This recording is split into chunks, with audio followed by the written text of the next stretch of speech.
বাংলায় পরবর্তী বিধানসভা নির্বাচনের জন্য ১ বছরের কাছাকাছি সময় বাকি আছে, কিন্তু এই বিধানসভা নির্বাচন যে এই রাজ্যের এতদিনের অবহেলিত হিন্দুদের মরণ বাঁচনের সমস্যার ভোট হতে চলেছে এবং সেই ইস্যুতেই কার্যত দুভাগ হবে বাংলা এবং ভোটটা সেই ইস্যুতেই হবে, সেটা কিন্তু এখনই জলের মতো স্পষ্ট হয়ে গেছে। এর কারণ হচ্ছে মমতা বন্দ্যোপাধ্যায় তিনি যে তোষণ রাজনীতি করছেন বলে বিরোধীরা অভিযোগ করছিলেন, সেই অভিযোগটাই মানুষ এবার কিন্তু মর্মে মর্মে উপলব্ধি করতে শুরু করে দিয়েছে। বিশেষ করে বিধানসভায় দাঁড়িয়ে তিনি যখন মহাকুম্ভকে মৃত্যু কুম্ভ বলে অপমান করতেও ছাড়েন না, তখন এই পোলারাইজেশন আরো যথেষ্ট রকম হয়ে যায়। অন্যদিকে অন্যদিকে এই রাজ্যের সংখ্যালঘু মানুষ যারা কার্যত মমতা বন্দ্যোপাধ্যায়ের ডিভিডেন্ড ভোট ব্যাংক হয়ে গেছেন, যাদেরকে তিনি ভালোবেসেই হোক আর তুচ্ছাই করেই হোক দুধেল গাই পর্যন্ত বলতে একবারও ভাবেন না, সেই সংখ্যালঘু ভোট ব্যাংকও কিন্তু বুঝে গেছে যে সংখ্যালঘুদের প্রকৃত উন্নয়ন মমতা ব্যানার্জির হাত ধরে হচ্ছে না, বরং তাদেরকে একদমই ভোট ব্যাংক হিসেবে ব্যবহার করছেন। ফলে মহা ফাঁপড়ে পড়ে গেছেন এই রাজ্যের মুখ্যমন্ত্রী। ২০২৬, যেটা দুদিন আগেও তিনি বলছিলেন যে ২৫০-২৬০ আসন নিয়ে আসবেন, সেই নির্বাচনটা শেষ অবধি জিততে পারবেন তো, এই আশা এবং আশঙ্কা তার মনের মধ্যে দোলচাল সৃষ্টি করেছে। আর সেই জন্যই ১০ বছর ১০টা বছর লাগলো একটা ঘটনার রিপিট টেলিকাস্ট করতে, সেটা হচ্ছে ফুরফুরা শরীফ। ফুরফুরা শরীফ এই রাজ্যের যে সংখ্যালঘু মহল আছে তাদের কাছে একটা বিশেষ আবেদনের জায়গা। এবং এতদিন মানে যেটা দেখে এসেছি আমরা, মুকুল রায় সাধারণত এই ফুরফুরা শরীফ, তহা সিদ্দিকী এদেরকে হ্যান্ডেল করতেন মমতা বন্দ্যোপাধ্যায়ের হয়ে। মমতা বন্দ্যোপাধ্যায় শেষ পা রেখেছিলেন এই ফুরফুরা শরীফে প্রায় ১০ বছর আগে, ২০১৬ নির্বাচন। তখন একদম নিঃশ্বাস ফেলছে এবং সেই জায়গাটাতে বাম কংগ্রেস জোট হয়ে গেছে এবং বিভিন্ন রকম দুর্নীতি একে একে আসছে তৃণমূলের নামে, পোস্তা উড়ুলফুল কাণ্ড হচ্ছে, বামফ্রন্ট কংগ্রেস জোট হচ্ছে, বিভিন্ন দুর্নীতি সামনে আসছে, কার্যত একটা হারের মতো জায়গা তৈরি হচ্ছে। মমতা বন্দ্যোপাধ্যায় ছুটে গিয়েছিলেন, পর ১০টা বছর ম্যানেজ করে দিয়েছেন। আর ফুরফুরা শরীফকে তাকে সশরীরে গিয়ে হ্যান্ডেল করতে হয়নি, কেননা এই যে মুসলিম ভোটটা ছিল, সংখ্যালঘু ভোটটা ছিল, সেটা তিনি কনসলিডেট করে ফেলেছিলেন। কিন্তু ১০ বছর বাদে কি এমন সিচুয়েশন হলো যে সেই মমতা বন্দ্যোপাধ্যায়কে ফুরফুরা শরীফে ছুটে যেতে হলো? আর যে মুহূর্তে তিনি ফুরফুরা শরীফে ছুটে গেলেন, তখনই তাকে প্রশ্নের মুখে পড়তে হচ্ছে। যে প্রশ্নটা হয়তো সরাসরি মমতা বন্দ্যোপাধ্যায়কে করছেন না, কিন্তু সাধারণ ভোটার, হিন্দু ভোটাররা করতে শুরু করেছেন, যে ইফতারে যেতে পারেন, রোজা রাখতে পারেন, ফুরফুরা শরীফে যেতে পারেন, রেড রোডে গিয়ে নামাজ পড়তে পারেন, আর একবার মহাকুম্ভে গিয়ে স্নান করতে পারেন না? যতই তিনি হিন্দু হিন্দু বলে নিজেকে চিৎকার করুন, ব্যানার্জি টাইটেল বলুন, শিব মন্দিরের দিকে মাথা করে শোন বলে তাকে কেউ টাচ করতে পারবে না বলে বিধানসভায় বিবৃতি দিন, আলটিমেটলি হিন্দুরা তাকে যে কড়া সবক শেখাবে সেটা তিনি বুঝে গেছেন। আর সেই জন্যই কোনো রকম মূল্যে এই সংখ্যালঘু ভোটকে স্প্লিট হতে দেওয়া যাবে না, এই ভয়টা কি মমতা বন্দ্যোপাধ্যায়কে জাঁকিয়ে ধরছে। আর সেই জন্যই তিনি ছুটে গেলেন। এবং সেই যাওয়া দেখে বিজেপি বলছে, ইয়ে ডর হামে আচ্ছে লাগে। হ্যাঁ, বিজেপির তো ভালো লাগবেই, কেননা মমতা বন্দ্যোপাধ্যায় যদি পদস্খলন হয়, সেই জায়গাটায় গদিটা দখল করবে বিজেপি। এবার মুশকিল হচ্ছে, মমতা বন্দ্যোপাধ্যায় ফুরফুরা শরীফে গেলেন বটে, এবং গিয়ে যার উপর সব থেকে বেশি ভরসা করছিলেন সেই তহা সিদ্দিকী, তার তার কাছ থেকে যে ফুরফুরা শরীফের ব্যাটনটা বেরিয়ে গেছে, কন্ট্রোলটা বেরিয়ে গেছে, সেই ছবিটাই স্পষ্ট হয়ে গেল। ফলে তার এই সফর তার সংখ্যালঘু ভোট কতখানি কনসলিডেট করবে সেটা যেরকম প্রশ্ন তুলে দিল, এই যাওয়ার ফলে হিন্দু ভোট কি আরো বেশি করে কনসলিডেট করে দেবে, সেই প্রশ্নটাও আরো বেশি করে দেখা দিল।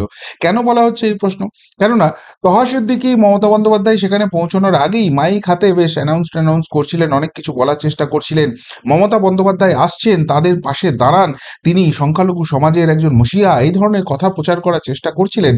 এবং সেখানে বলছিলেন যে মমতা বন্দ্যোপাধ্যায়ের কাছে এমন কিছু যেন কেউ আবদার না করেন, বিশেষ আবেদন নিবেদন না করেন, যাতে মুখ্যমন্ত্রীকে অস্বস্তিতে পড়তে হয়। কেননা বিরোধী দলনেতা শুভেন্দু অধিকারী তিনি কিন্তু ঝড় তুলে দিয়ে গেছেন সকালেই দিল্লি যাবার আগে।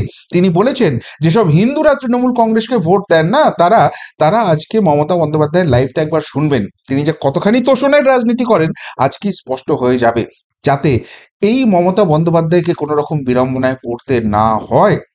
এবং এবং সেই জায়গা থেকে সংখ্যালঘুরা এই রাজ্যে যা যা কাণ্ড করে যাচ্ছেন সেটাই করে যেতে পারে মমতা বন্দ্যোপাধ্যায়ের অনুপ্রেরণায়, সেই জায়গাটাই ম্যানেজ করার চেষ্টা করেছিলেন তহা সিদ্দিকী।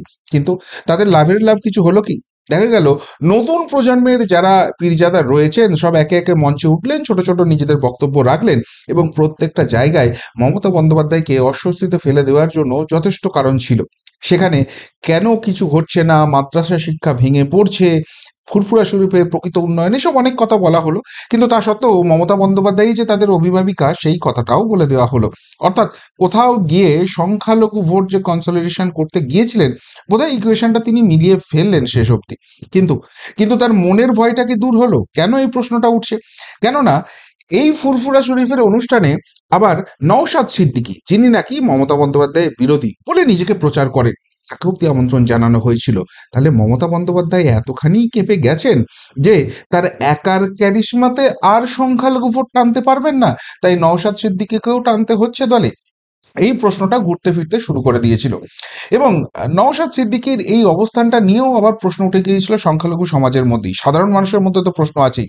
এই নওশাদ সিদ্দিকী বড় বড় ডায়লগ দিয়েছিলেন যে ডায়মন্ড হারবারে অভিষেক ব্যানার্জি, মমতা ব্যানার্জি যিনি ভাইপো, তার বিরুদ্ধে তিনি দাঁড়াবেন এবং অভিষেক ব্যানার্জিকে হারিয়ে বাড়ি পাঠিয়ে দেবেন।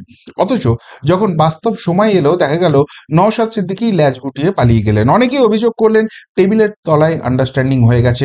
অনেকেই অভিযোগ করলেন মমতা ব্যানার্জি যে নওশাদ সিদ্দিকীকে চ্যাংদোলা করে পুলিশ দিয়ে জেলে জোর করে ঢুকিয়ে রেখেছিলেন, তাতেই ভয় পেয়ে গেছেন তিনি। আর তারপরেই তিনি কিন্তু অ্যাডজাস্টমেন্টে চলে এসেছেন। যাই হোক, শেষ অবধি কিন্তু নওশাদ সিদ্দিকী আসেননি। আর সেই না আসাটার পিছনেও কি কারণ রয়েছে ফুরফুরা শরীফ এবং তহা সিদ্দিকী। তহা সিদ্দিকী আগেই বলে দিয়েছেন যে এই নওশাদ সিদ্দিকী টিএমসিতে গেলে শাসক দলেরই লস হবে। তাই শেষ অবধি নওশাদ সিদ্দিকীকে দেখা গেল না যে তিনি ফুরফুরা শরীফে ওইদিকে পা দেওয়ার সাহস করলেন, নাকি মমতা ব্যানার্জি সাহস করলেন না নওশাদ সিদ্দিকীকে ফুরফুরা শরীফে আর নিয়ে আসতে। কেন এই প্রশ্নটা উঠছে?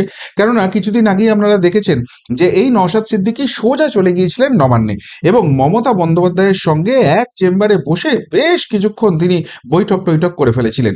বাইরে বেরিয়ে যদিও তিনি বিবৃতি দিয়েছিলেন যে তার এলাকায় যে ডেভেলপমেন্ট হচ্ছে, এমএলএর যে ডেভেলপমেন্ট ফান্ডের টাকা আছে সেইটা আটকে গেছে, সেটা ঠিকঠাকভাবে হচ্ছে না, এইটা নিয়ে বৈঠক করতে তিনি মমতা বন্দ্যোপাধ্যায়ের সঙ্গে দেখা করতে গিয়েছিলেন। সত্যি এইটা নিয়ে দেখা করার জন্য মমতা বন্দ্যোপাধ্যায়ের সঙ্গে দেখা করতে হবে নওশাদ সিদ্দিকীকে? গোটা বাংলার মানুষ এতটাই বোকা? আসলে অনেকেই বলছিলেন যে নওশাদ সিদ্দিকীও বুঝতে পারছেন তিনি একা লড়ে এবারে ভাঙড়ে কিছু করতে পারবেন না। উল্টো দিকে মমতা বন্দ্যোপাধ্যায়ও বুঝতে পারছেন তার সাধের সংখ্যালঘু ভোট ব্যাংক, যেটা তাকে এই নির্বাচনের ময়দানে নামার আগেই 30% ভোট ব্যাংক তার তার ঝুলিতে ফেলে দেয়, সেইখানেও কিন্তু ফাটল ধরবে। তাই সমস্ত সংখ্যালঘু সমাজকে তাকে এক করে নিয়ে আসতে হবে। হিন্দুদের ভোট এবারে তিনি পাচ্ছেন না, কিন্তু সেই জায়গায় যদি সংখ্যালঘু ভোটও বেরিয়ে যায়, অঙ্ক মেলাবেন কি করে? ফলে সেই জায়গা থেকেই নওশাদ সিদ্দিকীকে তিনি আপ্রাণভাবে চাইছিলেন এবং সেই জন্যই তিনি আমন্ত্রণটা জানিয়েছিলেন। কিন্তু এটা যে গট আপ ম্যাচ হয়ে যাচ্ছে, নওশাদ সিদ্দিকী আর তৃণমূল কংগ্রেসের মধ্যে কোনো ডিফারেন্স নেই। নওশাদ সিদ্দিকীদের আসল লক্ষ্যই হচ্ছে যে করে হোক বিজেপিকে আটকে মমতা বন্দ্যোপাধ্যায়কে ক্ষমতায় রাখা। এটা মানুষের কাছে স্পষ্ট হয়ে গেছে। তাই এই গেমটা সাধারণ মানুষ, সংখ্যালঘু সমাজ, এমনকি তহা সিদ্দিকীরাও বুঝে যাচ্ছেন, মমতা বন্দ্যোপাধ্যায়ও বুঝছেন। আর তাই তহা সিদ্দিকী বলে দিচ্ছেন যে মমতা বন্দ্যোপাধ্যায়ের সঙ্গে টিএমসিতে গেলে আলটিমেটলি টিএমসিরই এখানে লস হবে। আর তাই শেষ অবধি দেখা গেল মমতা বন্দ্যোপাধ্যায় একাই ফুরফুরা শরীফে গেলেন, নওশাদ সিদ্দিকীকে সেখানে পৌঁছানো গেল না।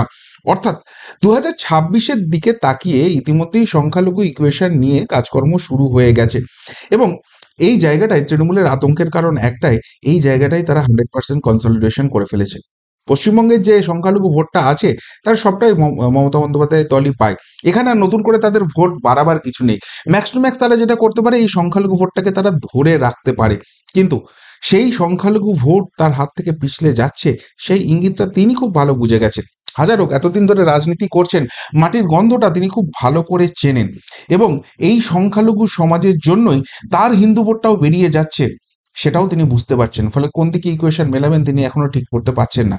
কিন্তু হিন্দু ভোট পাবেন না এটা তিনি কার্যত বুঝে গেছেন। সেই জন্যই কি মরিয়া হয়ে উঠেছেন, আর সেই জন্যই 10 বছর বাদে তাকে ফুরফুরা শরীফে ছুটে যেতে হলো। এখন দেখার বিষয় হচ্ছে যে শুভেন্দু অধিকারীরা কিন্তু মমতা বন্দ্যোপাধ্যায় হিন্দু বিরোধী এই প্রচারটা তুঙ্গে নিয়ে যাচ্ছেন। এই ফুরফুরা শরীফে যাওয়া নিয়ে ইতিমধ্যেই কিন্তু কটাক্ষ ছুঁড়ে দিয়েছেন। কিন্তু এই সফরের শেষে শুভেন্দু অধিকারীরা ঠিক কতখানি আরও আক্রমণাত্মক মেজাজে নামেন। বাংলার হিন্দু ভোট কিন্তু ইউনাইটেড হচ্ছে, সেটা স্পষ্ট হয়ে যাচ্ছে এবং সেটা যে থরথরানি ধরাচ্ছে সেটাও স্পষ্ট হয়ে যাচ্ছে। কিন্তু তার উপরেও সংখ্যালঘু ভোটটা এত কিছু করার পরেও, এত তোষণের পরেও মমতা বন্দ্যোপাধ্যায় বোধহয় আর ধরে রাখতে পারছেন না। না হলে 10 বছর যে জায়গার কথা তার একটা বারের জন্যও মনে পড়েননি, তার 2026-এর আগে সেই জায়গাটার কথাই তার হঠাৎ করে মনে পড়ে গেল এবং সেখানে গিয়ে তিনি বড় বড় বিবৃতি দিলেন বটে যে আমি দুর্গাপুজো কালী পুজো করলে সেখান থেকে তো প্রশ্ন ওঠে না, ফুরফুরা থেকে গেলেই কেন এইসব বার্তা ওঠে। তার কারণ হচ্ছে মমতা বন্দ্যোপাধ্যায়, আপনি ধর্মটাকে রাজনীতির মধ্যে ঢোকানোর চেষ্টা করছেন, যেটা একজন রাজ্যের প্রশাসকের কাছ থেকে কেউই এক্সপেক্ট করেন। আপনি আপনার ধর্ম পালন করুন, আপনি সর্বধর্ম করবেন না নিজ ধর্ম করবেন সেটা আপনার ব্যাপার, কিন্তু সেটা ভোটের ময়দানে কেন নামিয়ে নিয়ে আসছেন? আর সেটা করতে গিয়ে এই রাজ্যের হিন্দুদের উপর সংখ্যালঘুদের যে অত্যাচার হচ্ছে বলে বিজেপি অভিযোগ করছে, সেই জায়গাটার কোনো জবাবই দিতে পারছেন না। অথচ দেখা যাচ্ছে শুধুমাত্র সংখ্যালঘু বলে তারা সমস্ত কিছু অন্যায় করেও পার পেয়ে যাচ্ছে, আপনার পুলিশ তাদের টাচও করছে না। আর এই নিয়ে সামান্য একটা কথা কেউ বললে তার টুঁটি ছিঁড়ে ফেলার চেষ্টা করছেন, তাকে জেলে পোড়ার চেষ্টা করছেন। এই জায়গাটাই ভয়ঙ্কর। এবং বাংলাদেশে যে ঘটনা ঘটেছে, যেভাবে চিন্ময় প্রভুর ওপর অত্যাচার হয়েছে, যেভাবে সেখানে সংখ্যালঘু হিন্দুদের উপর নির্যাতন চলেছে, এই পশ্চিমবঙ্গটাও যে পশ্চিম বাংলাদেশ হয়ে যাবে আর আপনি ক্ষমতায় থাকলে সেটা নেক্সট 5 বছরের মধ্যে কেউ আটকাতে পারবে না, এটা হিন্দু সমাজ বুঝে গেছে। আর সেইটা আপনিও বুঝে গেছেন। আর সেই জন্যই কি এত ছটফটানি? 10 বছর যেখানে পা রাখেননি সেখানে আকুলি বিকুলি হয়ে ছুটে যেতে হচ্ছে এবং সেখানে গিয়েও ম্যানেজ করার চেষ্টা করা যাচ্ছে। কিন্তু প্রশ্নটা হচ্ছে, এত কিছুর পরেও 26-এর ভোট যুদ্ধটা বাঁচাতে পারবেন? এই বাংলার হিন্দু কিন্তু জেগে গেছে, এমনটা দাবি কিন্তু বিজেপি করছে। আপনাদের কি মনে হয়? সত্যিই মমতা বন্দ্যোপাধ্যায়ের আজকের ফুরফুরা শরীফের যে যাত্রা, আজকে সেখানে গিয়ে তার যে ইফতার পার্টি, এটার মধ্যে সর্বধর্ম সমন্বয়, তিনি যে সমানভাবে সকল ধর্মকে দেখেন, সেইটার বার্তা স্পষ্ট? নাকি তার ভয় শুরু হয়ে গেছে? এই 2026-এর নির্বাচনে হারার প্রাণান্তকর ভয় শুরু হয়ে গেছে, আর তাই যে কোনো মূল্যে সংখ্যালঘু ভোটটাকে টিকিয়ে রাখতে হবে, সেই জন্য তিনি সেখানে ছুটে গেছেন। উত্তরটা অবশ্যই কমেন্ট বক্সে কমেন্ট করে জানাবেন। এখনকার মতো এখানেই শেষ করলাম, ফেরত আসছি নতুন প্রতিবেদন নিয়ে খুব তাড়াতাড়ি। ভালো থাকবেন, সাথে থাকবেন, পাশে থাকবেন। নমস্কার।